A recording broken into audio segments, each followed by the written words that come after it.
Gagawin ko naman ngayon ay magtatanggal ako ng slip ring ng alternator. So itong connection po dito sa loob ay siguro may naputol. Ayaw pong kumarga ng alternator. Indicator light ayaw gumana. So mayroon pong problema dito. Itong winding po ay hindi naman sira, pero pagdating dito sa slip ring ay hindi, wala siyang continuity.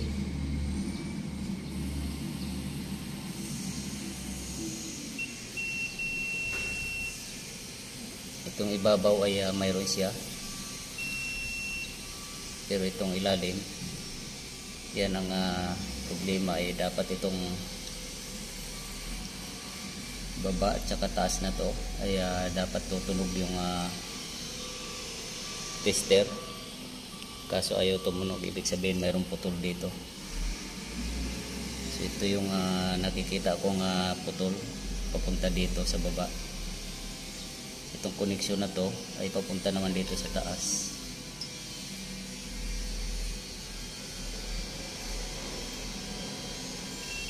Yan ang tumutunog.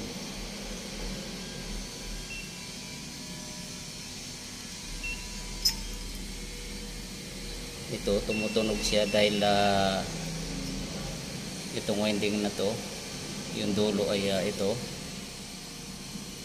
So since hindi putol yan, kaya pag tinutok dito yung test rod, saka dito ay tumutunog siya. So kapag ito naman ang tinutok dito sa baba ay wala siyang tunog, kaya ito po yung may putol dito.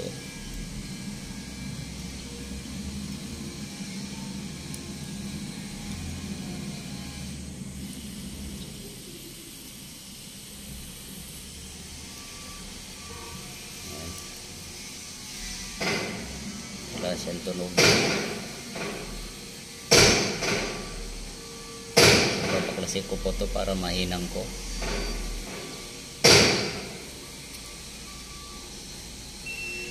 Pag dito tumutunog siya, ibig sabihin ito kasi ay nakakonek dito sa taas. Ito naman ay dapat nakakonek dito, kaso putol siya. Kaya kapag tinester natin dito ay wala siyang continuity. Yan, wala. Dapat tutunog yung tester, kaso wala.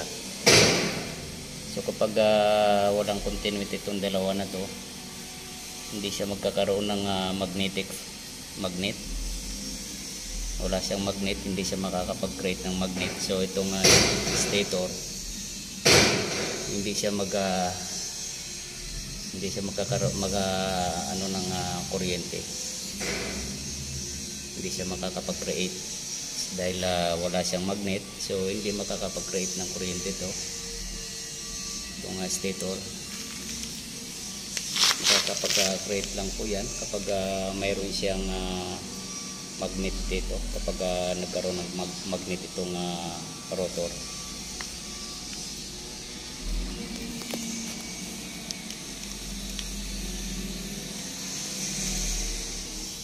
So baklasin ko po ito.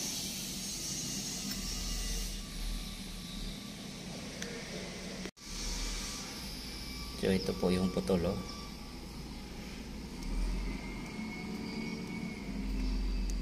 Yan.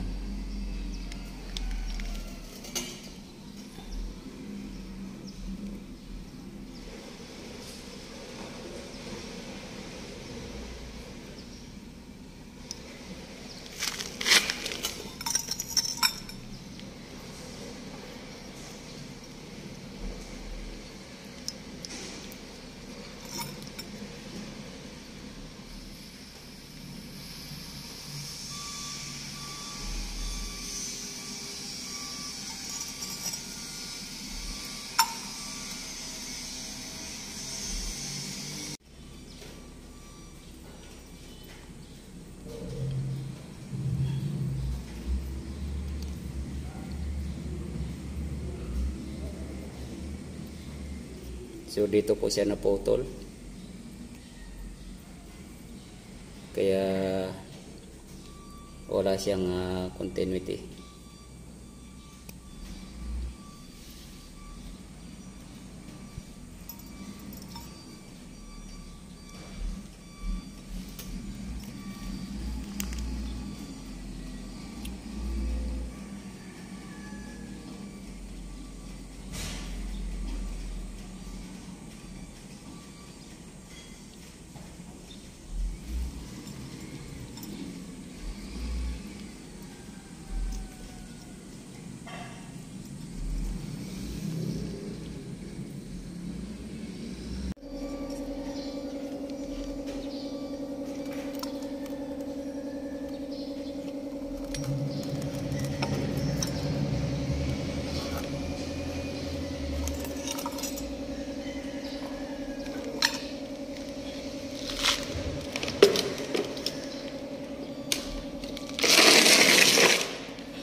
So ito na po siya. Naidugtong ko na siya. Bali dinukot-dukot ko lang po yung dugtungan nito kasi putol po yung kadugtong ng isang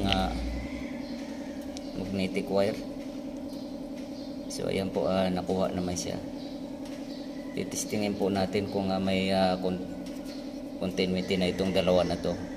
Itong lower slip ring tsaka yung upper, kasi ito yung susuplayan natin ng negative tsaka positive para magkaroon siya ng magnetic field itong rotor na to. Testingin po natin ang tester.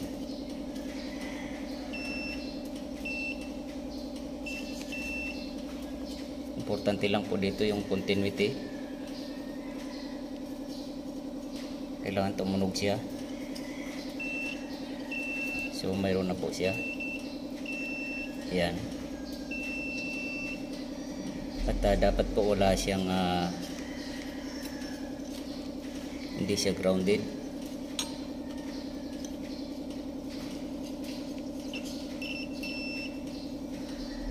Yan, wala siya, oh. Yan. So okay na po siya.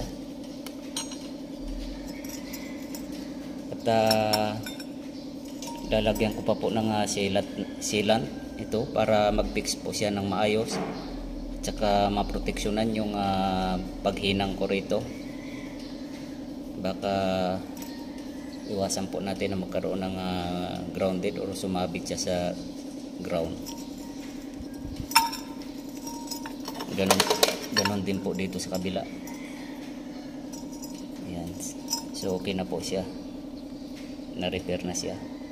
So i-assemble ko na lang po to para pag na-assemble siya, i-testing naman kung gagana siya, kung mayroon bang magcha-charge pa siya.